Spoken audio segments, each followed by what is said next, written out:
Oui, merci beaucoup. Nous nous retrouvons dans cette deuxième partie de notre vidéo. Vous nous excuserez parce qu'il y a eu l'appel important. L'appel important qui a fait qu'on était obligé un peu de répondre. Comme je venais de le dire, je crois que cette démarche est ridicule. Une démarche ridicule dans la mesure où elle est fondée sur des considérations purement subjectives.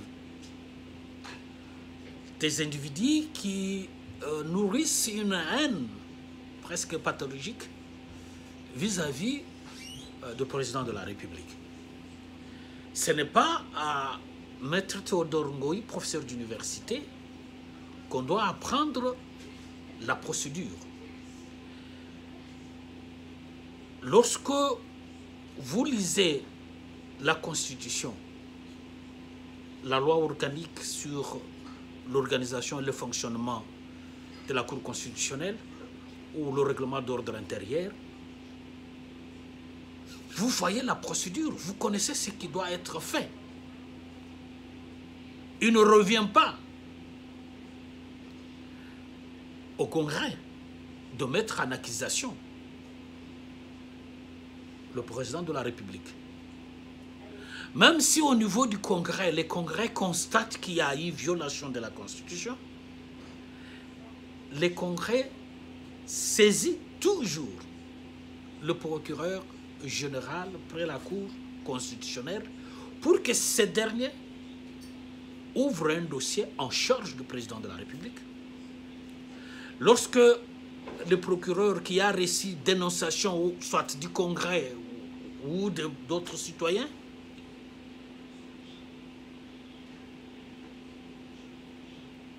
va instruire, va rechercher de preuves, des infractions, lorsque, à son intime conviction, il constate qu'effectivement, il y a eu violation de la Constitution, qu'il y a eu violation de la loi, ce dernier revient de nouveau au Congrès pour solliciter également l'autorisation pour engager des poursuites, c'est-à-dire cette fois-ci saisir la Cour constitutionnelle pour que cette dernière invite le président de la République à venir se défendre sur les infractions mises à sa charge. C'est des choses élémentaires, c'est des choses qu'on ne peut pas apprendre à un avocat. Je vis certains qui, au lieu de défendre le droit, au lieu de défendre la loi, s'abandonnent dans des conjonctures ridicules, soutenir une démarche politique qui n'a rien à voir avec le droit. Et personnellement, je suis très en colère de voir ce genre de spectacle. Un spectacle qui n'honore pas ni la République, ni la profession qui est la nôtre. Quel est le rôle de l'avocat? Quelqu'un qui a été engagé, probablement payé par des clients pour que ce dernier puisse défendre leurs intérêts,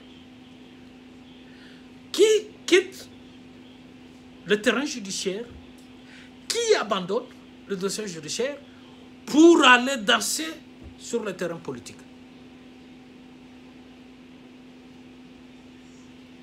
La destitution du président de la République, ça quel rapport avec les dossiers judiciaires qui a été confié? Et on dit qu'il y a eu violation intentionnelle de la Constitution. Il a été incapable, je l'ai suivi, aussi bien sur le plateau de Télé 50 que sur Top Congo, de dire quelle est la disposition constitutionnelle qui a été violée. Il s'est vertué à créer des amalgames, que ces juges avaient encore leur mandat, qu'on ne pouvait plus interrompre leur mandat. On a interrompu leur mandat, ça sera constitué. Je crois que c'est ridicule.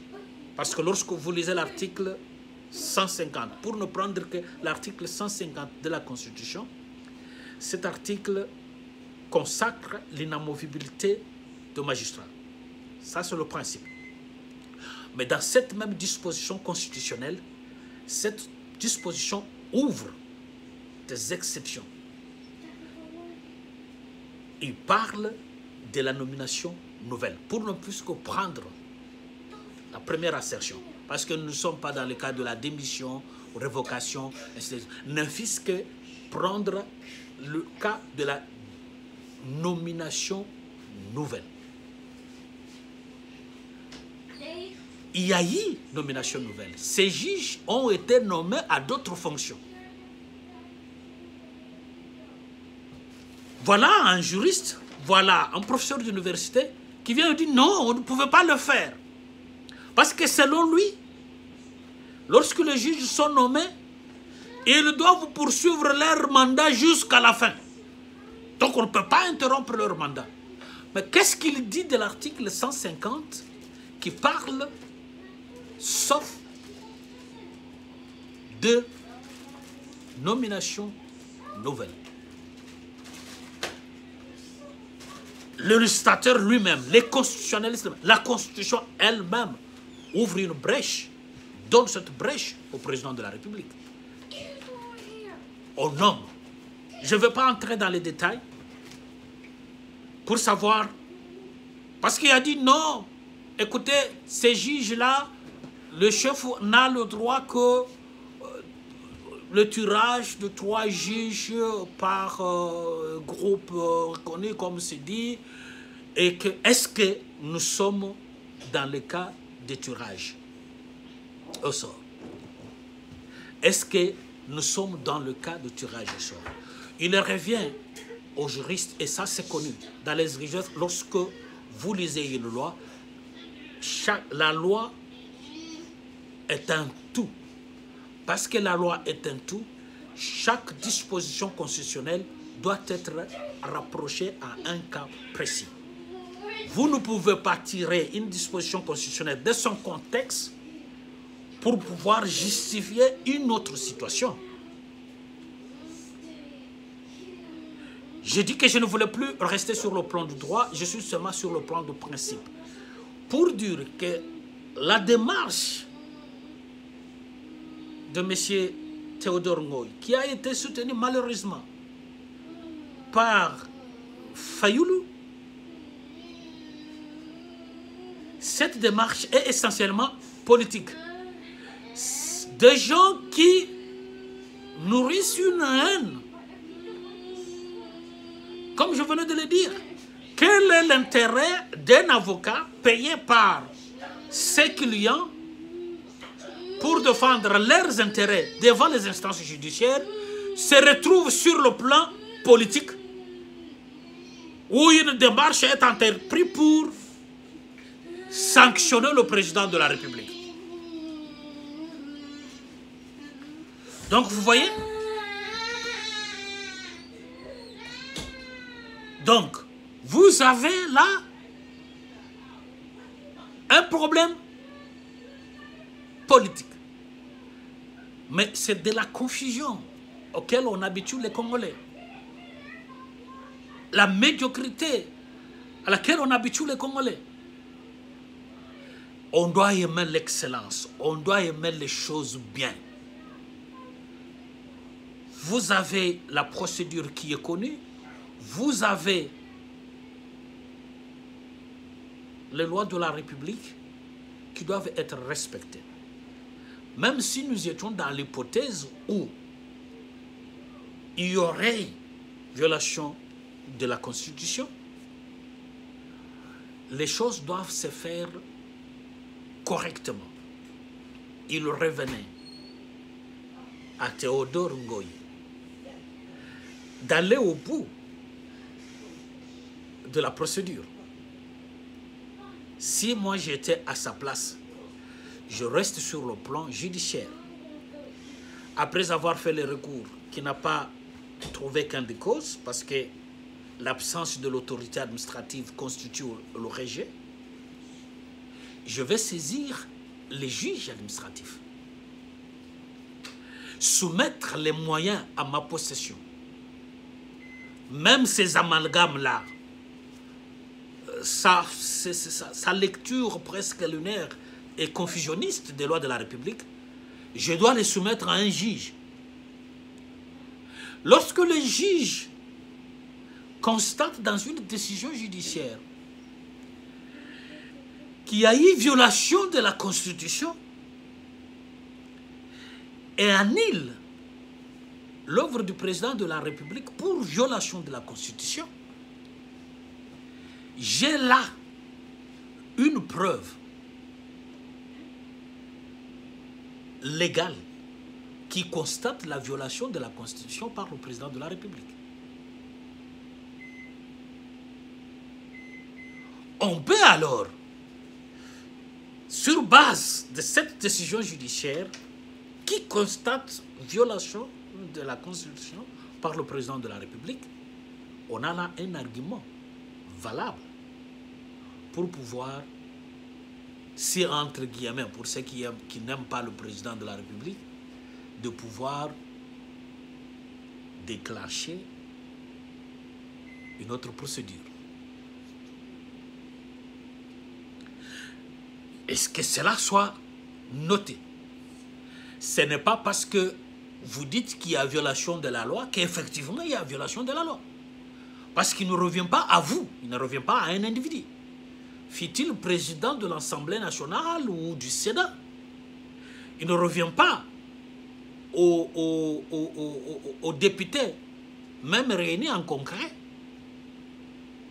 de décider qu'il y a violation de la Constitution. Lorsque à leur niveau, ils les constatent qu'il y a eu violation de la Constitution, parce que ce n'est pas à eux que la loi a donné le pouvoir de juger, de constater les infractions et d'engager des poursuites judiciaires. Tout le droit qu'ils ont, c'est de dénoncer les faits, comme le ferait tout un autre citoyen lorsqu'il y a eu violation de la loi, lorsqu'il y a une infraction commise quelque part.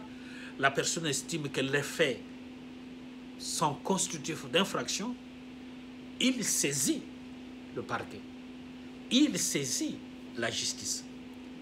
Il n'y a qu'aux cours et tribunaux, dans l'architecture actuelle de notre loi, qui sont chargés de constater les infractions et de sanctionner. Alors, c'est bon de venir avec les photos de Félix Antoine Tshisekedi Tshilombo, le président de la République. C'est bien d'apporter les photos de Etienne Tshisekedi, notre héros national. Vous savez qui n'a pas été de l'IDPS? Qui n'a pas pris la photo avec Etienne Tshisekedi ou le président de la République actuelle? Est-ce pour autant qu'on les porte dans son cœur? Est-ce pour autant qu'on est plus proche de lui, qu'on les connaît? Non. Les gens peuvent se retrouver, ce sont des leaders politiques, ce sont des stars, comme on dit, peuvent se retrouver dans telle autre circonstance et prendre une photo avec une personne, ça ne veut rien dire. Ça ne veut absolument rien dire. Mais qu'est-ce que dirait Fayoulou qui, si on rentre dans les archives, on les voit bras dessus, bras dedans avec Félix Antoine Tshisekedi qui ont été dans des manifestations, dans des réunions publiques, dans des groupements politiques, ensemble parler. Mais qu'est-ce qu'il est devenu aujourd'hui? Il a une haine viscérale contre Tshisekedi.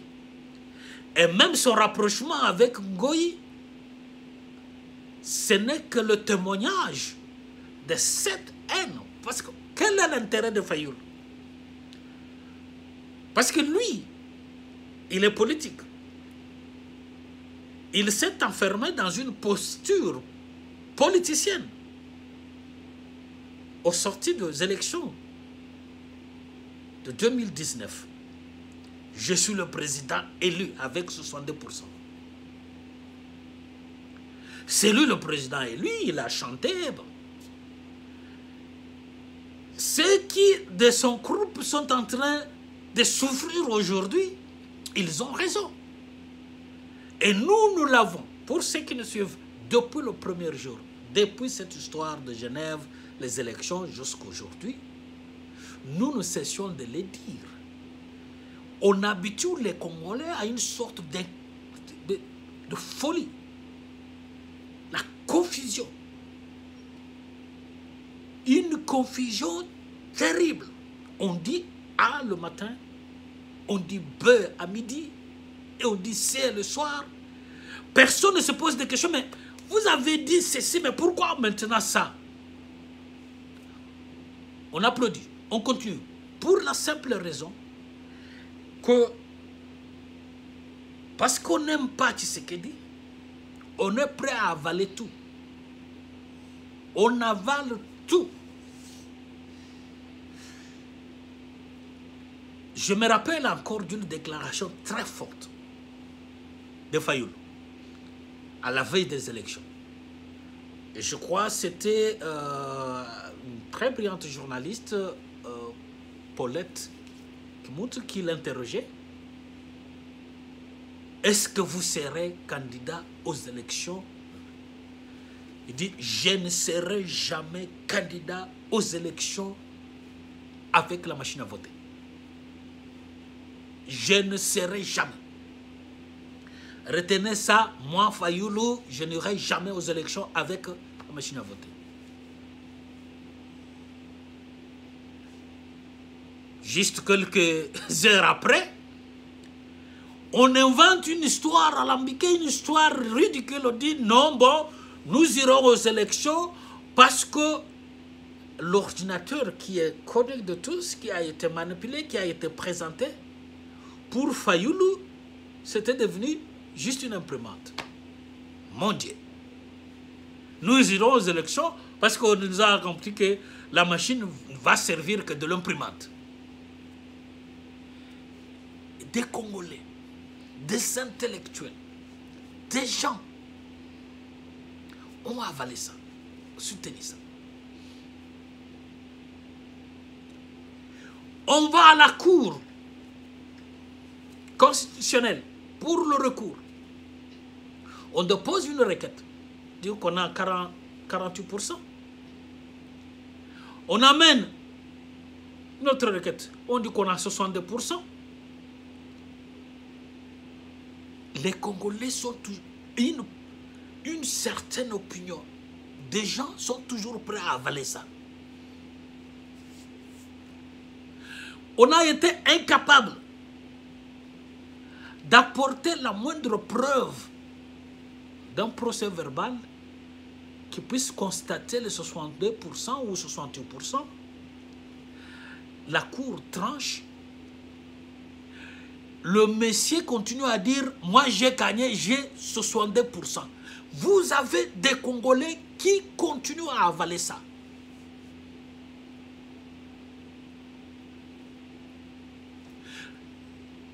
Cette machine qui a été montée, soutenue par certains groupes financiers et certains pays en Europe,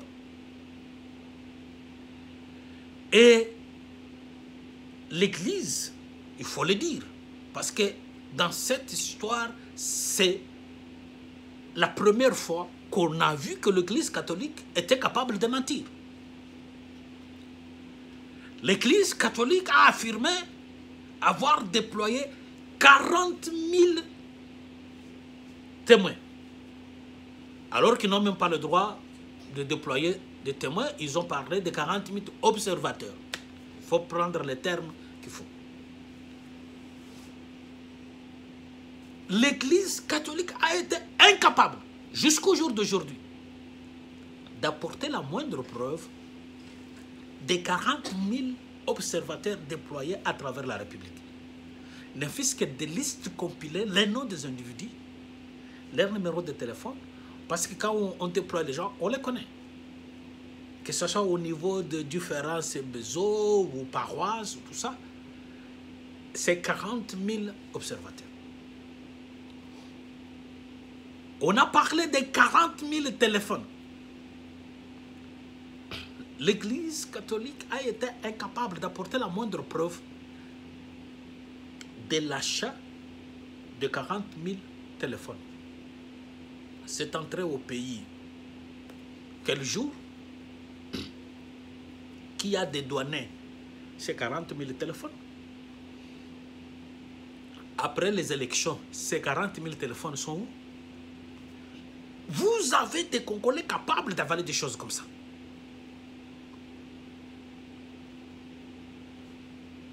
La vérité des îles. La vérité des îles.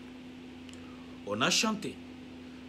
Et notre frère s'est enfermé dans cette posture politicienne à laquelle il avait du mal à se détacher parce que c'était devenu son fonds de commerce. C'était devenu son argument politique, son image politique.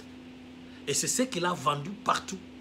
En Europe, là où il est parti, ici aux États-Unis d'Amérique, soutenu par ses ennemis de la République.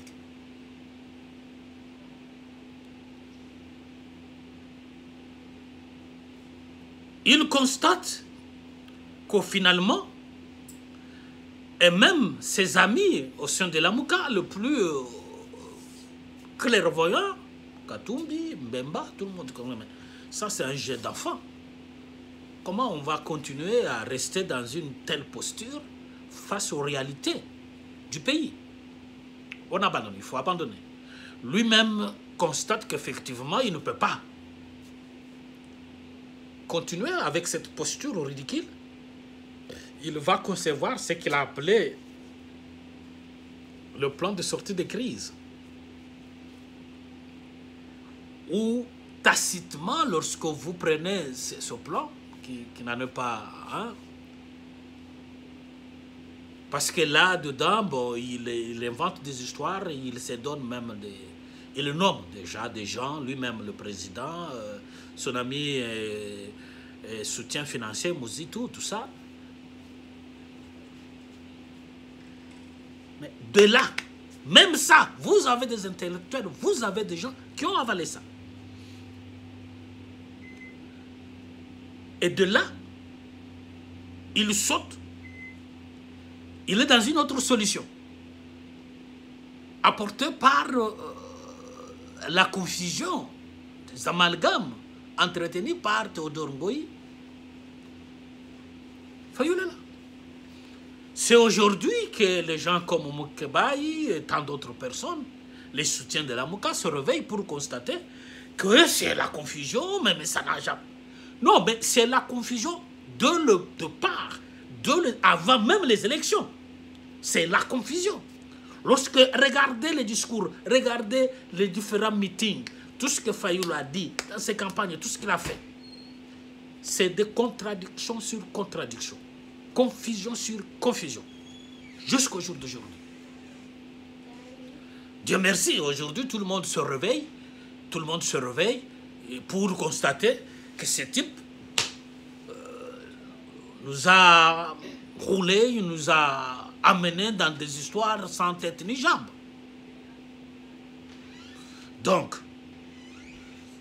c'est sur ces plans purement politiques que je voulais réagir, parce que sur le plan du droit, je me sens personnellement mal à l'aise pour discuter des choses qui ne tiennent pas debout. On ne peut pas pérorer sur une confusion, sur des amalgames tels que on les a entendus de la bouche de l'auteur même de cette polémique, Théodore Ngoï. Plusieurs confrères, plusieurs professeurs d'université ont déjà réagi, ont répondu. Et on a tous compris la difficulté dans laquelle notre frère se retrouve avec cette démarche qui est purement politique, ça n'a rien à voir avec du droit. Et vous devez savoir que leur objectif, c'est continuer à entretenir, comme je l'ai dit toujours dans les émissions, qu'au jour d'aujourd'hui, les Congolais doivent penser limiter, qu'à un certain moment, dans notre pays, nous devrons arrêter, regarder vers devant, travailler pour le développement de notre pays. Qu'est-ce que nous devons faire pour que notre pays avance? Qu'est-ce que nous devons faire pour que les choses changent dans tel ou tel autre domaine? Que de rester à vouloir entretenir un climat malsain, un climat de rejet, un climat de tension, un climat de conflit. Je crois et j'apprécie, par exemple, quelqu'un comme Mike Mukebayi, tout ça, qui est de la Mouka, qui est de mais qu'est-ce qu'on veut nous amener? On peut ne pas aimer, on peut ne pas être d'accord que tu sais qu'il soit élu. Mais cette solution, ça va nous amener où? Et quelle naïveté! Si cette démarche politique, qui n'est pas l'affaire d'Ngoyi, nous connaissions Ngoyi, on le connaît. J'étais encore tout petit, je sais, on l'a vu, comment il cheminait, on sait, c'est un confusionniste. Tous ceux qui ont été à la Cour suprême, ils savent, il était candidat aux élections présidentielles. Il a, comme tous les autres candidats, porté son affaire devant la Cour constitutionnelle. Et lorsqu'il arrive, il va prendre contre lui-même. Un confrère m'a dit, mais le confrère prend la parole, il dit, demande à la Cour de constater que sa propre requête est inconstitutionnelle. Donc c'est pas un type comme ça, c'est pas un monsieur comme ça. On va discuter sur sa folie. C'est une folie. Il va se faire peut-être une petite publicité. C'est son droit. On l'a connu pasteur. Je ne sais pas qu'est-ce qu'il est devenu avec son église. C'était un pasteur. Il avait l'église à l'époque, il y avait des émissions, il faisait du bruit autour de ça. Je ne sais pas s'il est toujours pasteur, s'il continue avec son église, ou il a déjà fermé boutique pour rester professeur et avocat. Donc, on ne peut pas continuer à rester dans cette ambiance ici. Les Congolais doivent sortir de ça. Les Congolais doivent aller de l'avant. Les Congolais doivent arrêter. À un certain moment, on doit arrêter. Comme je le dis toujours, tourner le regard vers loin, faire ce qui est meilleur pour notre pays. Même ceux qui sont dans l'opposition. L'opposition, on se prépare pour prendre les affaires après. C'est de voir ce qui est fait, critiquer et préparer les réponses. Même si ce qui est fait est bien, mais comment faire pour que ça soit encore plus meilleur, plus mieux que ce qui est en train d'être fait aujourd'hui? C'est le travail de l'opposition, d'être une alternance crédible après le pouvoir en place. Mais on ne va pas sombrer tous dans la médiocrité, on ne va pas sombrer tous à crier, à inventer des choses, à tourner autour du pot pour rien, pour absolument rien. Donc, vous avez compris, pour tout ce qui m'avait posé des questions, tout ça, je vais peut-être résumer que vous avez d'une part un dossier judiciaire pour lequel le confrère Théodore Ngoyi a été consulté. S'il est avocat, il sait ce qu'il doit faire, connaît le travail qui est celui de l'avocat. Lorsqu'un client lui a confié son dossier, c'est de construire les dossiers judiciaires, préparer ses arguments de droit et aller devant les juges pour obtenir une décision.